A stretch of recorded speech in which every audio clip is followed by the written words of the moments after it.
funner if you could go faster, but it is the entrance to my neighborhood.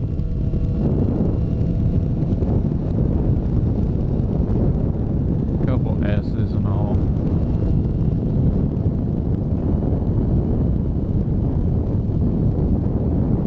Every time I come up here, being that it's right at the entrance, tires are cold anyway.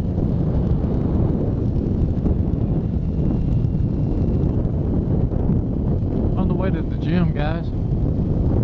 Been away for a couple weeks. Not really been away, I've been riding.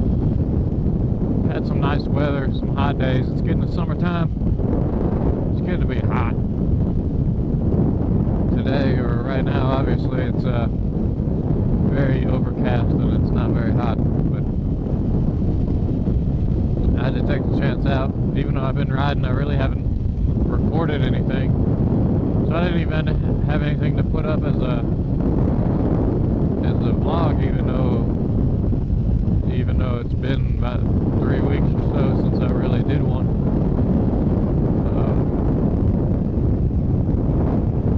Just kind of a lot going on. And like I say, even though I've been riding, I haven't put much time into recording or editing any videos for vlogs.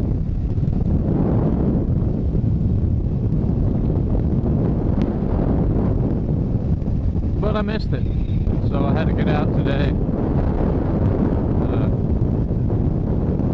Even though this one's short on time again today, but I got time to hit the gym, so I figured I'd just catch a little video from it, or well, from the ride to and from. They moved recently. The gym I go to moved to a new location. They're within a mile and a half of their old location, but this one's it's a bigger facility and easier access, I guess, because the old way, won't catch it. The old one had, you could get off the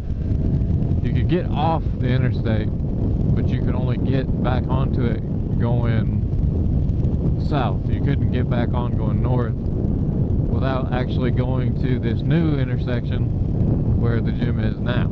So I guess it was easier for them. But like I say, it's kind of cool for me because it's bigger. The old location was getting pretty crowded, so they've got some more stuff in this one and accommodate more people. Other than that, you know, it's almost June. You guys should have seen this video before June, I guess. Should. But it is pretty much June. And here in Charlotte, it's hot. Like I said, today, not so much. A big rainstorm last night. I don't know if there was lightning. We got pretty good blinds or curtains at the house, and I didn't really see, but there was some thunder and the wind was howling and rained pretty hard for a little bit, so we got some leftover clouds from that. But at least I'm not in Texas right now with those floods. I'm not even sure. I haven't read the stories. I don't know exactly which parts of Texas or which part of Texas, but it's kind of a shame. I really like Texas. I mean, I haven't tried to live there, obviously, but I've kind of said for a long time if there was one place I could just live, other than going back home, and that's to Seattle, and that's probably not, as I said before, that's probably not going to happen. I wouldn't mind it at all. I mean, it was my home. I still consider it my home. But I think if there was one other place, if I could have my choice, it didn't matter if I could get my job and live anywhere. At least right now, I'd go with Texas, and I don't really know exactly which part. I like Houston, but I haven't spent a lot of time there. I gotta go, this is jumping up the speed limit here. I spent a decent amount of time in Dallas, and I like Dallas. But that's the only really two places I've been to in Texas, so, you know, I'm not sure exactly where I would go, but with what I do right now, I just can't. I've got to be in Charlotte, or the surrounding area of Charlotte. Like I've said in another vlog too, I'm trying to change that. But it's a process. I'm going, you know, gonna start going back to school. I've done a few things, not including school yet, but I've done a few things, and I've gotten a couple calls on some jobs, and I just couldn't take them just yet, because it's hard. You gotta sacrifice, you know, make a couple sacrifices here or there, you know, to get where you want to be. I'm just not in the position right now to make the sacrifice of a pay cut, and it's going to be hard for me to get a job making whatever, you know, to not have a pay cut without going back to school first. And I kind of knew that already, and I really found that out in my job search. You know, if I had somebody helping me, you know, if I had a spouse or really had a long-term roommate or something that was helping me pay all my bills, I could probably do it. But, you know, me and my girlfriend right now are not at the point to share everything, because the house is my house. You know, we're not married or anything. Her name's not on it, so I'm not. She helps out with some, you know, some food, groceries, small bills, things like that, but I'm not making her pay for the house or anything like that. And then I got my, you know, the car and my motorcycle, and if I get real desperate, you know, I can give things like that up, give them back, sell them, and, you know, and get rid of those bills. So it's part of the process of me changing things up. I'm working on a process, but I'm not desperate, and so I'm gonna keep all that. And like I said, it just, at the moment, I'm not in a position for a pay cut, but we're working on it. It's going, and I get to where I want to be eventually. And well, hell, even with my new job, or at least the job that I'm trying to get, once I get in there, I mean, I could as much as double, and I won't have trouble with bills at all. We're here, Big Purple and whatever, Planet Fitness, we're here. So I'll probably catch you guys here, get a little more footage, I guess, when I leave.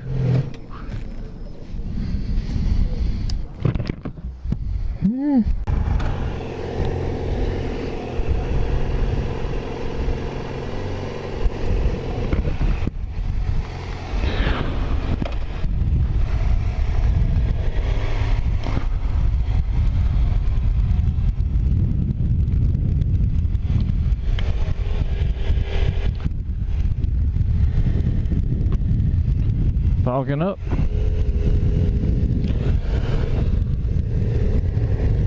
That was a good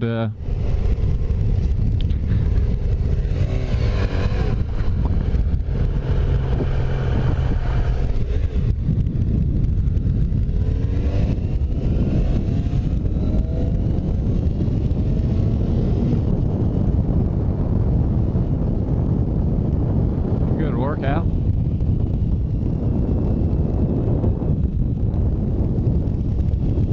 Left my conversation there, a little short, but you know, I got things to do, life to live. But say I'm still working on the other vlog, you know, making improvements to my own life, I guess, and hope you guys are, you know, like I said, doing the same, or at least truly satisfied with where you're at. And but I guess to go from there, a little bit of a on the way home, you guys may or may not have seen it in some of my videos, like just there. And I don't know with my microphone if you can always hear it, but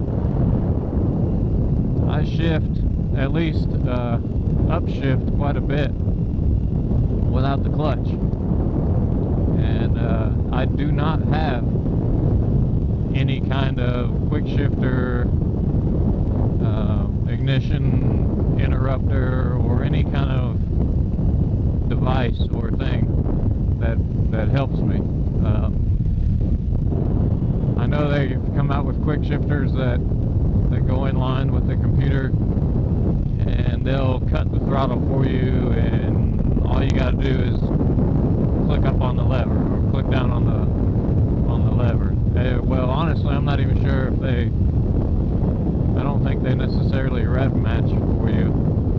Some of them may, some of them may not. I really don't know on downshifts, but really more or less how you do it without any of that is timing. You just got to work on your timing. I mean, obviously, if you're riding a bike and you're still on the throttle and you pull up, it may let you shift up, but it's going to be hard. There's going to be a lot of pressure on the lever. And same if you're decel. If you let off the throttle but you're off of it too long, it's the same thing. There's a lot of pressure on the gears because you're moving. They're engaged, but it might let you do it, and it'll jump up, but then it jumps up and, you know, might try to wheel hop or whatever on you because you haven't rev matched on downshifts. But basics of it is, it's if you want to do it the way motorcycle transmissions are built, you're not going to hurt anything if you do it the right way. And I learned it a long time ago on dirt bikes, but for the most part, you got an action of, do it with my left hand, you got an action of letting off the throttle and then at least getting back to where, maybe depending on where you're at, you may not be accelerating hard, but it's just a quick flick is about all you got to do. And about the same time that you start your release is when you got to start putting pressure on the pedal. So right about the time you actually get all the way off, your foot's already pulled the gear up, and it'll drop down in the revs. And then the reason why you got to get back to at least where you were on throttle is so you don't continue to decel when you've upshifted.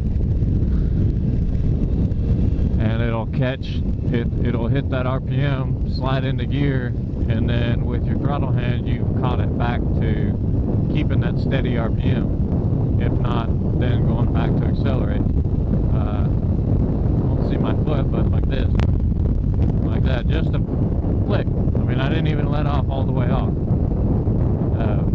because I didn't want to decel. So I let off the throttle just enough for the engine to release the tension on the gears and popped it up into another gear.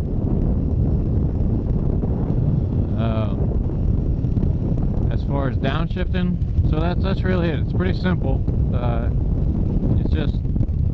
It's a timing issue more than anything, but it's a simple action. It's just a small flick, so you release tension on the gears, pop it into the new one, and then get back to where your bike's not necessarily decelerating, and you actually give it just a second before you accelerate really hard.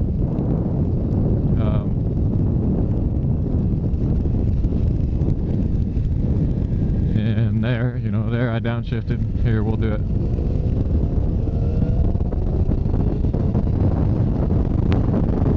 And there, as you see, I had to let off more because I was accelerating hard, so I had to let off further. But the whole process is not that hard. Now, downshift to rev match and downshift without the clutch is a lot harder, because it's a lot harder to find that neutral spot where there's not very much tension on the gears. And more or less, I don't really do that. I did it on my dirt bike years ago, but this is my street bike, and I really want this to last. Not that I didn't want my dirt bike to last, but I'm going a lot faster. I'm on asphalt. You know, I don't want to catch it wrong in gear hop or wheel hop or anything else. And I've just, even though I did it a long time ago, I've been out of practice on the downshift for a long time. So I've been rev matching rather than just pulling the clutch in, shifting, and letting it out, you know, slowly, and the engine just picks up revs because you've downshifted. I've been practicing my rev matching, but still using the clutch, and I would definitely suggest that. I don't really suggest any of you just downshift without it right away, because the only difference really from doing it that way, there we go, 1 out of the 3 was clean, the last one. But it's essentially the same process. You have to let off for just a second to get that neutral spot, and then really about the same time that you find the neutral spot and kick down with the lever, you've got to rev. And it's hard to do it to where the bike doesn't jolt because you didn't have timing right. Like I said, right when I did it just then, only the last one, that third one, first one was a big jolt, second one was a little, and the last one was actually a match. So it's hard, and I don't do it very often. I will use the clutch and do it. But that's basically a brief deal. You know, they're movements or flicks of your wrist to where you're basically finding more or less not neutral in a gear, but neutral spot where there's not a bunch of tension on the gears from accelerating or decelerating, so you can pop it into that next gear easily. And that's about it. I was just kind of want to talk about that a little bit and let you guys see that. You can practice it. The upshifting, there's really not a whole lot of practice you can do with the clutch, because you're either clutching it or you're not. Downshifting, like I say, you can practice with the clutch. You can at least practice the timing and motion of your hands, and you're working with the clutch, and you can go from full in clutch to like halfway in clutch, to where it's helping a little, to not at all, and then you've got it. But or you could just go by. Either way, there's a delay. The ones that are electronic, 2 police cars, must have a friend over. But the ones that are electronic, they interrupt the throttle and the fuel and timing and whatever else, and they do it for you. And if you're really, really good, maybe you can match it. If you're not that good, you probably actually get a quicker shift with the electronics, the aids. But if you want to do it and save money, just practice it. But anyway, I'm about to be home, so Have a safe ride, everyone, and I'll see you on the next one.